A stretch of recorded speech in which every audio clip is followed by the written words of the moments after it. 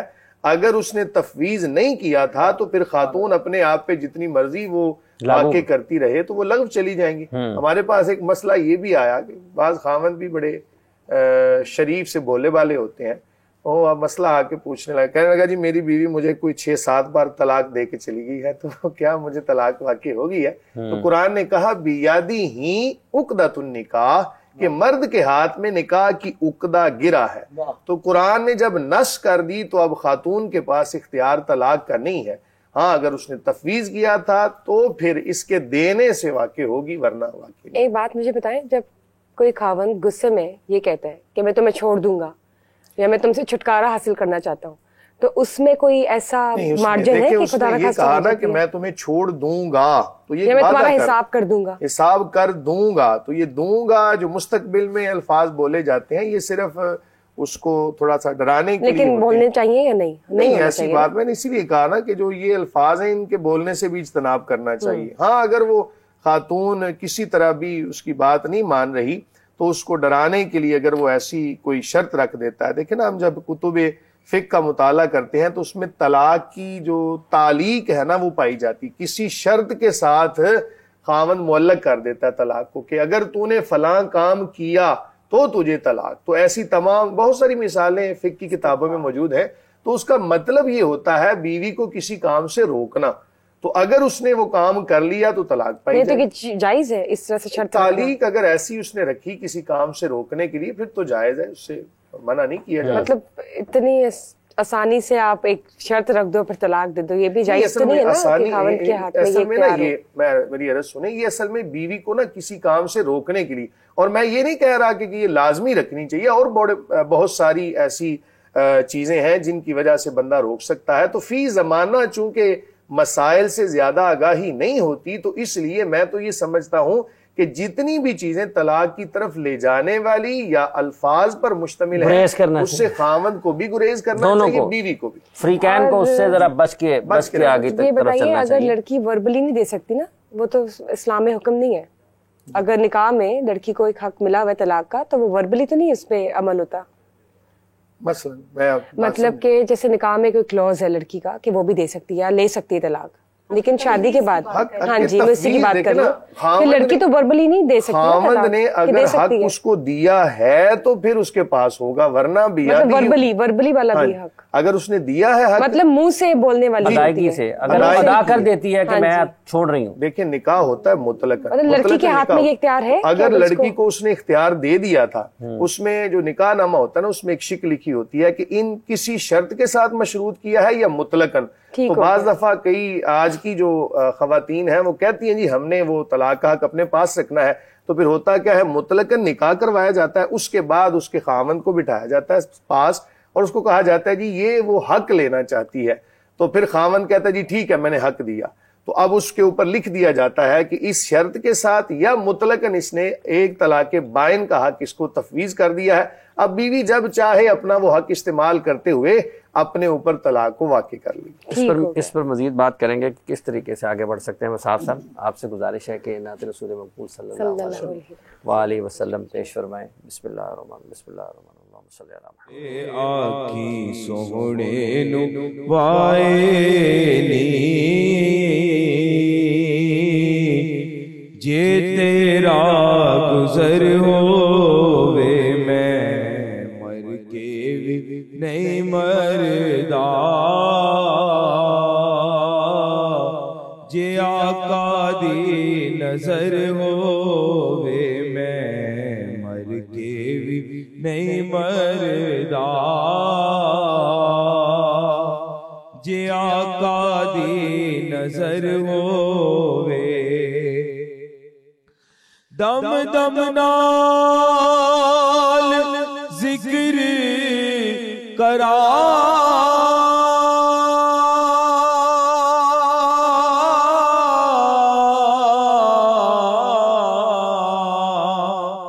میں تیری شانہ دا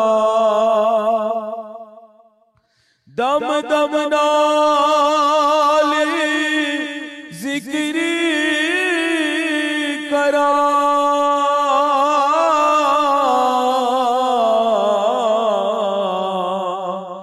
میں تیری شانہ دا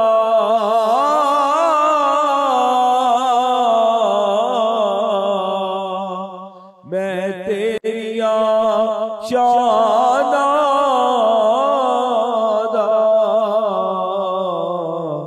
تیرے نام تو وار دیا جنی میری عمر ہووے تیرے نام تو وار دیا جنی میری عمر ہووے میں مر کے بھی نہیں مردا جے تیری نظر ہووے او کیسیا گڑیا سن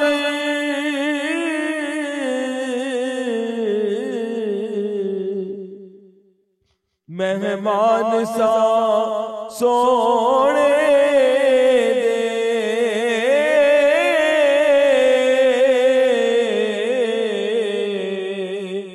مہمان سا سونے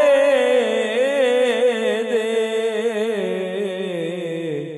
دل پھر بھی کردائے طیبہ دا سفر ہووے دل پھر بھی کردائے طیبہ دا سفر ہووے ایس دل وچی نیازی دے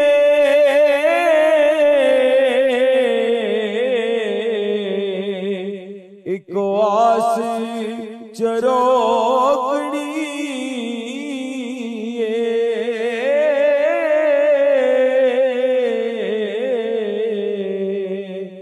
ایک آس چروکنی